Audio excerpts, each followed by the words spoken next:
Halo, halo, halo. Selamat malam untuk para pemirsa. Sebenarnya ini saya udah gak ngantuk ya, tapi agak males untuk tidur. Jadi sebelum saya tidur, saya pengen membuat sebuah konten bagaimana cara mengukur kualitas pakan. Banyak dari peternak yang nggak tahu ya kualitas pakannya bagus atau jelek. Banyakan kan dari teman-teman peternak itu seringnya gini, wah konsumsinya banyak, wah produksinya turun. Tapi kan itu bukan sebuah ukuran. Harusnya sebuah pakan itu dapat dinilai bagus atau tidak hanya dengan dua cara. Yang pertama, dites lab. Uji kualitas pakan itu ada, yang pertama uji bahan organik, kemudian bahan organik dipisah, ada serat kasar, ada protein kasar, lemak kasar, kemudian ada energi metabolisme. Jadi kualitas pakan unggas itu yang utama biasanya protein, serat, kemudian energi metabolisme. Jadi ada beberapa biasanya terkandung di dalam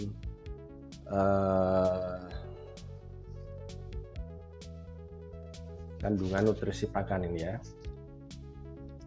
Tetapi ada uji yang lebih spesifik lagi, yaitu uji kandungan asam amino. Jadi kalau kita menilai kualitas pakan dengan menggunakan uji lab itu akan terlalu ribet, akan terlalu memakan biaya, memakan waktu, dan memakan tenaga.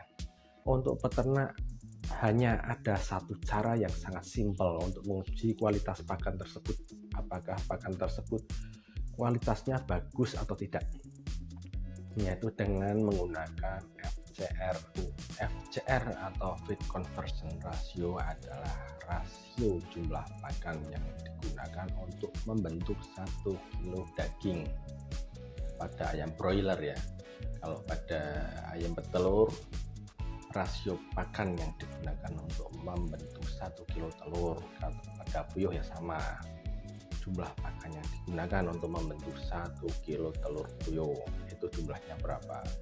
Semakin kecil FCR-nya akan semakin bagus. Misalnya, untuk membentuk 1 kilo daging ayam itu membutuhkan cuma 1 kilo pakan yang harganya 1 kilonya 8.000, sedangkan daging kan 15.000. Itu kalau FCR-nya 1 kilo berarti peternak bisa untung. Tapi kalau untuk membentuk daging ayam 1 kilo membutuhkan 2 kilo pakan, itu FCR-nya bengkak tinggi, jadi kurang bagus. Untuk ayam saya kasih contoh satu ya. Ayam itu biasanya menggunakan standar yang diberikan oleh perusahaan pembibitan ayam, yaitu namanya Aviagen. Kemudian itu Aviagen ada di luar negeri ya.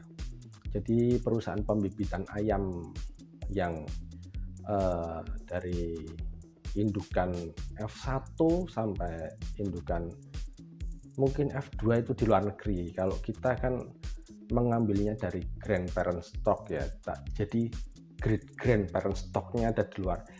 Untuk informasi agar kalian tahu ya, yang pertama itu kan pure line itu ras murni dari ayam broiler, kemudian melahirkan grandparent stock, kemudian setelah itu grandparent stock. Kalau di ayam grandparent stock itu bisa jadi 1 ekor harganya jutaan, kemudian setelah grandparent stock baru parent stock, setelah parent stock baru lahirlah ayam konsumsi yang seperti kita konsumsi.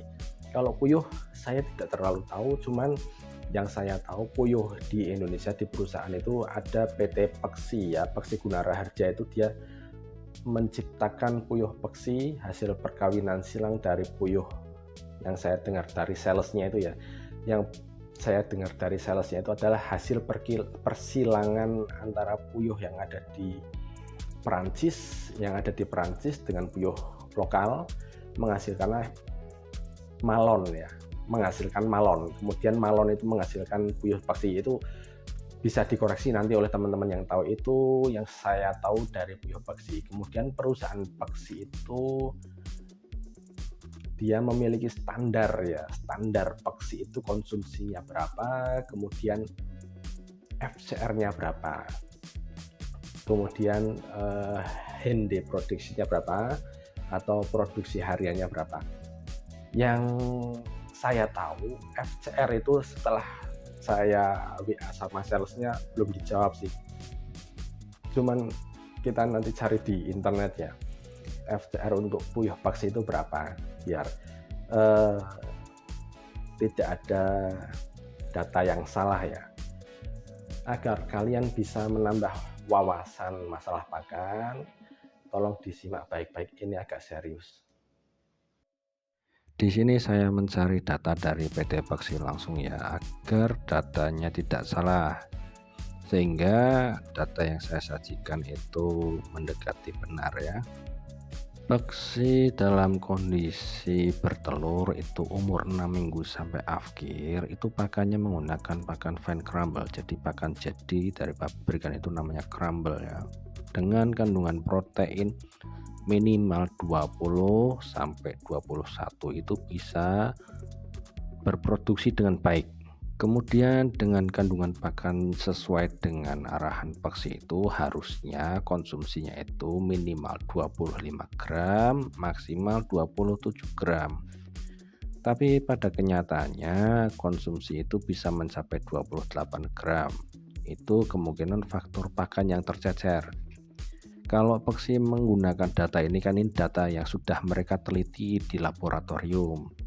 Mungkin kalau di tempat kita di kandang-kandang kan ada faktor tercecer dan lain-lain, sehingga terdapat selisih dari antara yang dilakukan peternak dan yang dilakukan oleh perusahaan. Tapi ya yang diharapkan selisihnya jangan banyak-banyak.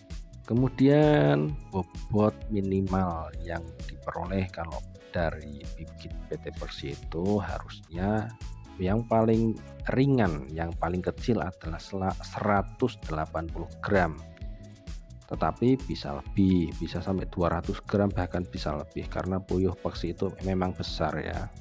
Di website Peksi saya tidak menemukan FCR, sehingga saya harus mencari di sumber lain yang lebih kredibel dan terpercaya. Dan saya menemukannya di jurnal penelitian. Di dalam jurnal penelitian ini terdapat beberapa angka yang peternak harusnya bisa paham ya. Saya menyarankan untuk para peternak yang melihat video saya atau subscriber saya, kalau mencari data itu di jurnal ya, jangan di website-website yang kita tidak tahu sumbernya dari mana. Kalau dari jurnal kan kita tahu bahwa ini hasil penelitian yang sudah disahkan oleh dosen-dosen yang pintar. Untuk kalian tahu, sebelum jurnal ini diterbitkan, para peneliti itu diuji sama dosen-dosen penguji bahwa yang mereka teliti itu adalah benar-benar mereka kerjakan dan dengan metodologi yang benar, dengan cara yang benar, sehingga kita tidak perlu meragukan lagi hasil penelitian ini. Dari hasil penelitian ini hampir sama dengan standar yang tadi saya dapat dari Peksi, bahwa konsumsinya di sini antara 26 sampai 27 gram. Kemudian bisa kita lihat di P0 atau yang tanpa perlakuan ini, HDP atau produksi hariannya 87,57%. Ini adalah HDP atau produksi harian rata-rata setelah diteliti dari umur 55 sampai akhir. Ini hende productionnya 87,57%. Kemudian yang perlu kita garis bawahi adalah ini FCR. FCR-nya antara 2,3 sampai 2,4. Jadi yang P0 ini adalah tanpa perlakuan, menggunakan pakan biasa, pakan jadi biasa. Itu FCR-nya adalah 2,38, dan P1 sampai P4 itu dengan perlakuan, dan FCR-nya ya hampir sama ya, tidak berbeda jauh, yaitu 2,4. Kemudian ada lagi efisiensi pakan, ini dinyatakan dengan persen, kita tidak usah membahasnya terlalu jauh nanti. Dan yang terakhir adalah IOFC, income over feed cost atau bahasa gampangnya pendapatan dari segi pakan ya. Jadi berapa pendapatan yang didapatkan dari pakan yang dikeluarkan. Dan kita tidak perlu membahas yang lainnya, kita hanya fokus pada FCR. Sekarang kita bahas pelan-pelan agar kita semua bisa memahami ya teman-teman. Jadi kalau FCR-nya adalah 2,38, artinya 2,38 kilo pakan yang digunakan itu bisa menghasilkan 1 kilo telur. Kemudian jika kita memelihara 1000 ekor puyuh, itu konsumsi per ekornya kan 28 gram ya. Jadi kalau 1000 ekor puyuh itu konsumsinya adalah 28 kilo per hari. Dengan konsumsi per harinya adalah 28 kilo dengan FCR adalah 2,38, artinya secara normal itu puyuh itu dapat menghasilkan telur dengan bobot 11,76 kg per hari, yaitu dengan cara membagi konsumsi dengan FCR. Oke, dari sini kita sudah bisa mendapatkan hasil ya. Dengan FCR 2,38 itu dengan konsumsi 28 kg per hari, harusnya puyuh peksi itu bisa menghasilkan telur dengan berat 11,76 kg per hari. Sampai sini sudah paham ya teman-teman ya. Sekarang kita lanjut ya. Jika produksi hariannya adalah 87,5%, ini hasil dari penelitian tadi ya. Produksi harian rata-rata itu 87,5%, atau kalau dijadikan butiran itu 875 butir per hari.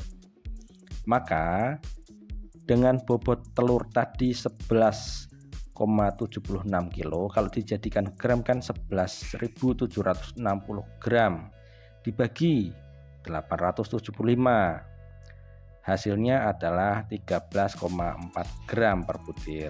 Di sini bisa kita lihat bobot telur itu normalnya dengan produksi harian 875 butir. Jika dikilokan 11,76 kilo, itu didapatkan rata-rata ternyata bobot telur peksi itu 13,4 gram per butir. Besar loh ini telur peksinya. Sampai sini paham ya teman-teman ya. Ini saya agak pelan-pelan ya biar kita semua bisa paham. Kemudian kita akan lanjut lagi pembahasannya. Jika satu kardus adalah 750 butir isinya dan berat kardus plus ram telur itu adalah 1 kilo, maka berat telur normalnya peksi itu seberapa sih dalam satu kardus kalau ditimbang? Nah, ini bisa kita cari dengan cara mengalihkan bobot telur yang tadi sudah kita cari, yaitu 13,4 gram per butir dikalikan 750. Hasilnya adalah 10 kilogram per kardus. Itu belum ditambah dengan bobot kardus ya.